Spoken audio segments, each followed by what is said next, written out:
Hello everyone. आज हम करेंगे पॉलिटी का एक टॉपिक है शेड्यूल्स। यहाँ से हमारे जो कॉम्पिटिटिव एग्ज़ाम्स में जो क्वेश्चंस हैं वो हमें देखने को मिलते हैं। तो शेड्यूल्स जो है अनुसूचियाँ जिसको हम हिंदी में बोलते हैं, ये क्या होते हैं, ये हमारे कॉन्स्टिट्यूशन में क्या इनका रोल है, कैसे ये चीज़ें डाली गई हैं, इसमें कितने शेड्यूल्स हैं, किस शेड्यूल में क्या है, वो हम देखेंगे। तो शेड्यूल्स जो हैं इसको हम हिंदी में बोलते हैं अनुसूचियाँ। और जैसे कि हमें पता है कि कॉन्स्टिट्यूशन जो है हमारा कॉन्स्टिट्यूशन संविधान, इसमें पार्ट्स वो कितने हैं 22। अगर हम बात करें शेड्यूल्स की तो जब शेड्यूल बने थे, मतलब जब कॉन्स्टिट्यूशन बना था, जब उस टाइम पे शेड्यूल जो थे वो 8 थे। देयर वर 8 शेड्यूल्स, ठीक है। बट आज के समय देखें तो हमारे 4 शेड्यूल जो हैं वो ऐड किए गए हैं और तो टोटल बन गए 12। अभी हमारे जो शेड्यूल हैं वो 12 हैं।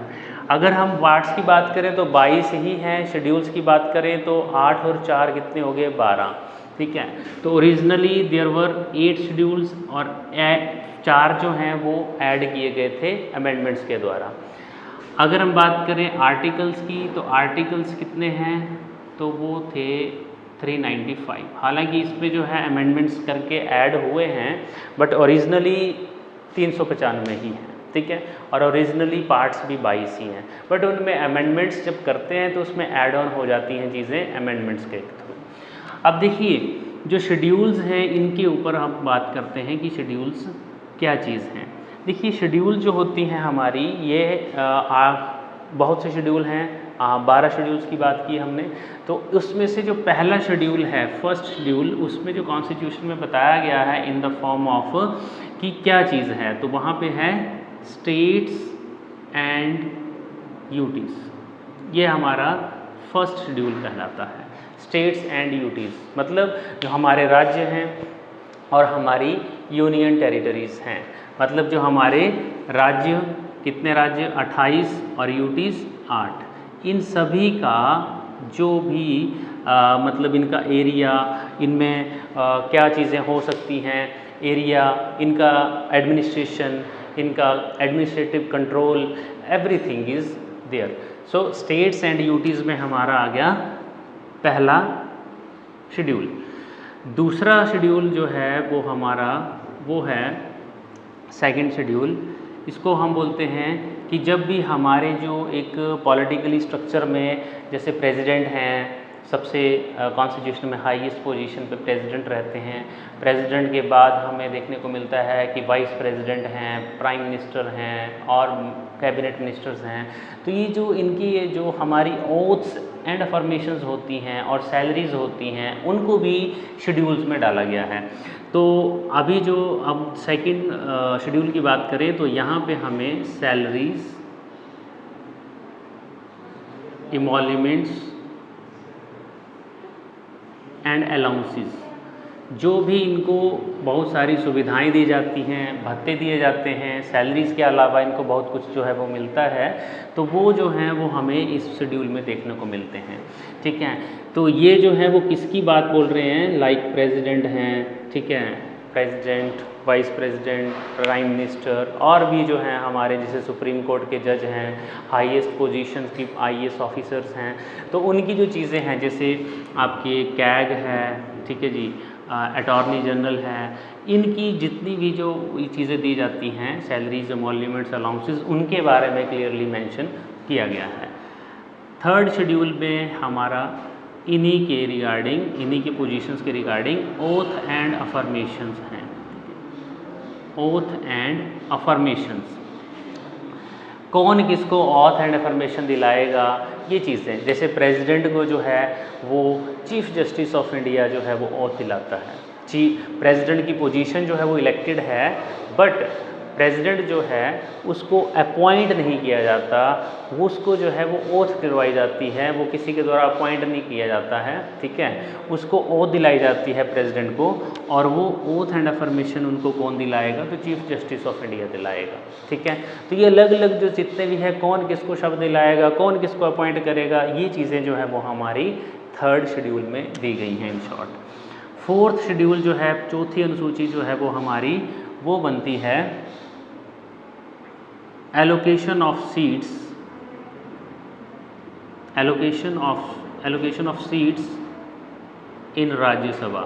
राज्यसभा में जो सीटों हैं, राज्यसभाओं की जो सीटों का आवंटन है वो यहाँ पे बताया गया है।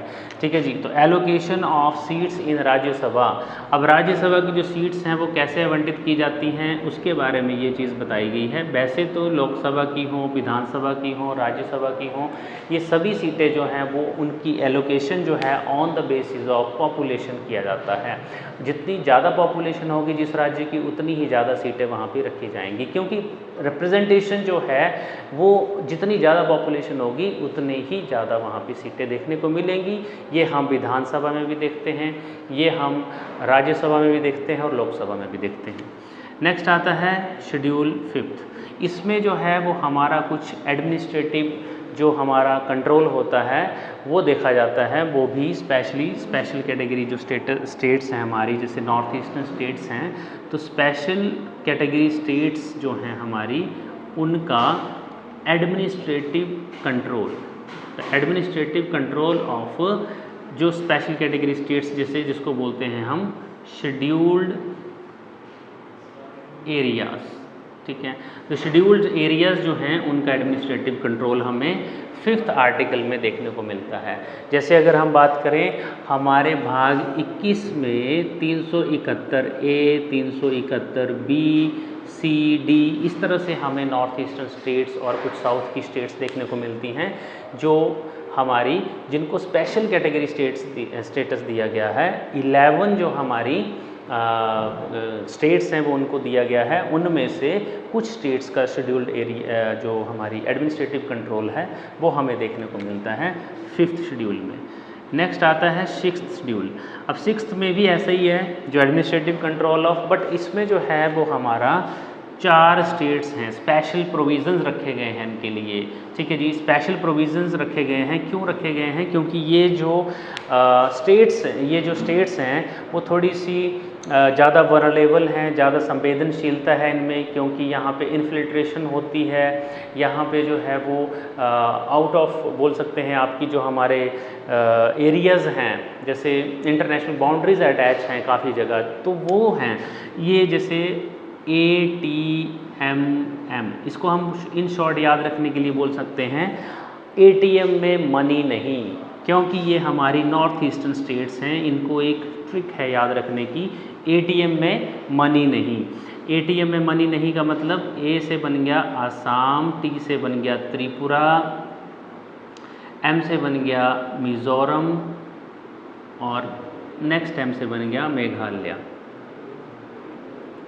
और मनी नहीं मतलब मणिपुर नहीं है इसमें। ठीक है जी। और मणिपुर जो है जैसे आजकल न्यूज़ में भी है, तो मणिपुर इसमें नहीं है। हालांकि मणिपुर, नागालैंड, इवन लद्दाख अभी कुछ टाइम पहले, ये सारे जो हैं वो स्पेशल कैटेगरी स्टेटस के लिए ही डिमांड करते हैं, और ये भी इनको जो है वो बोलते हैं कि 6th शेड्यूल में जो है वो उनको ऐड ऑन कर दिया जाए। इनके लिए जो कुछ जो कुछ स्पेशल प्रोविज़न्स हैं वो उनको प्रोवाइड किए जाते हैं, उनको दिए जाते हैं। तो ये जो हमारे ATM में मनी नहीं, इसमें हमारे कौन कौन से स्टेट आएंगे? 6ठे शेड्यूल में हमारे असम, त्रिपुरा, मेघालय, मिज़ोरम, इसमें मणिपुर नहीं है। इनमें स्पेशल प्रोविज़न्स इसके रिगार्डिंग दिए जाते हैं। अगर हम 7th शेड्यूल की बात करें तो 7th शेड्यूल जो है, कई बार इसमें क्वेश्चन आता है कि 7th शेड्यूल जो है उसमें कितनी अनुसूचियां हैं, तो उसमें 3 तरह की सूचियां लिस्ट जो है वो प्रोवाइड की गई हैं। अब ये है क्या 7th शेड्यूल? तो देखिए 7th शेड्यूल जो है वो हमारा, इसमें हमें देखने को मिलता है कि हमारी जो डिस्ट्रीब्यूशन ऑफ पावर्स है बिटवीन सेंटर एंड स्टेट्स वो देखने को मिलती हैं। देखिए क्या है कि हमारे जो गॉड फादर्स बोल सकते हैं, फोर फादर्स, संविधान के निर्माता, उन्होंने जो है वो हर एक मतलब उसकी जो सेंटर की और स्टेट्स की जो पावर्स हैं कानून बनाने की, लॉ मेकिंग पावर्स, उनको सेपरेट किया था, और ये हमारी 7th शेड्यूल में देखने को मिलती हैं।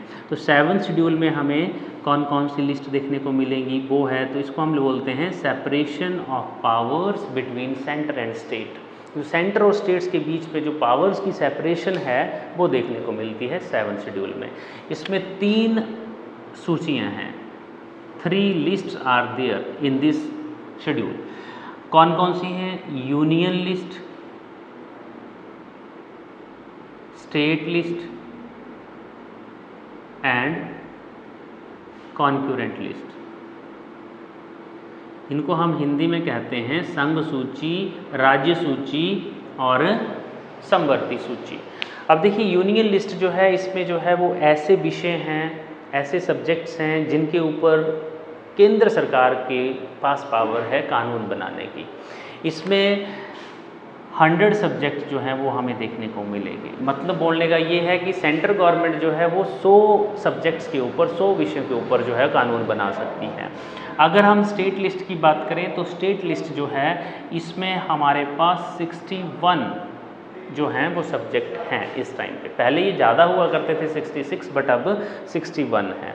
अगर कॉन्करेंट लिस्ट की बात करें तो यहाँ पे जो है वो हमारे पास 52 सब्जेक्ट्स हैं। तो ये जो सब्जेक्ट्स हैं वो के पेपर में इंपॉर्टेंस रखते हैं, पूछे जाते हैं कि किस लिस्ट में कितने सब्जेक्ट्स हैं, क्योंकि ये हमेशा जो है वो एक तरह से टग ऑफ वॉर जो चली रहती है, जो एक रस्साकसी रहती है कि ये कानून, ये कार्य क्षेत्र, ये पावर हमारी है, ये पावर उनकी है। तो इसी के लिए जो है वो हमारे कॉन्स्टिट्यूशन के जो संविधान निर्माता थे उन्होंने जो है वो ये लिस्ट जो है वो डिवाइड करके रखी थी। तो ये हमारी सेपरेशन ऑफ पावर्स बहुत इंपॉर्टेंट है, यहाँ से क्वेश्चंस बनता है, यहाँ से क्वेश्चन बन सकते हैं 6-7 में से। नेक्स्ट आता है 8th शेड्यूल। अब ये 8th शेड्यूल जो है वो हमारी ऑफिशियल लैंग्वेज से प्रोविज़न जो हैं वो ऑफिशियल लैंग्वेजेस से जुड़े हुए हैं। जैसे कि हमें पता है कि हमारी जो हैं जो कॉन्स्टिट्यूशनल शेड्यूल्ड लैंग्वेजेस हैं, ऑफिशियल लैंग्वेज का मतलब ये नहीं है कि वो ही हैं, बट एक्चुअल में इनको हम शेड्यूल्ड लैंग्वेज बोलते हैं। वैसे तो हमारे अगर हिंदी बात करें तो ऑफिशियल लैंग्वेज है, हमारी आधिकारिक भाषा है, बट इंग्लिश भी हमारी एक ऑफिशियल लैंग्वेज है, आधिकारिक भाषा है। तो ऑफिशियल लैंग्वेज ना करके हम यहाँ पे बोलें कि शेड्यूल्ड लैंग्वेजेस हैं हमारी, तो वो नंबर ऑफ़ लैंग्वेजेस कितनी है? 22। इसमें इंग्लिश को इंक्लूड नहीं किया जाता, ठीक है। हालांकि हिंदी है, संस्कृत है, जितनी भी हमारी रीजनल लैंग्वेजेस हैं वो हमारे संविधान में दी गई हैं, और इन्हीं को बोलते हैं हम शेड्यूल्ड लैंग्वेजेस, अनुसूचित भाषाएं, ठीक है। तो ये हमारे 8th इसमें शेड्यूल में देखने को मिलती हैं। तो ये तो हुए पहले 8 जो कि संविधान जब बना था उसी समय थे। अगले जो 4 हैं ये हम करेंगे नेक्स्ट वीडियो में, और ये जो 4 हैं हमें देखने को मिलेगा कि ये देश आज़ाद होने के बाद 1951 से जो है वो यहाँ पे अमेंडमेंट्स होने शुरू हुई। तो अमेंडमेंट्स कौन से अमेंडमेंट कब हुई, कहाँ हुई, कैसे हुई, क्यों हुई, ये हम सारे क्वेश्चंस इसके आंसर देखेंगे। तो अगला टॉपिक रहेगा हमारी नेक्स्ट वीडियो के लिए नेक्स्ट 4 जो शेड्यूल्स होंगे इनके बारे में नेक्स्ट टाइम करेंगे। Thank you.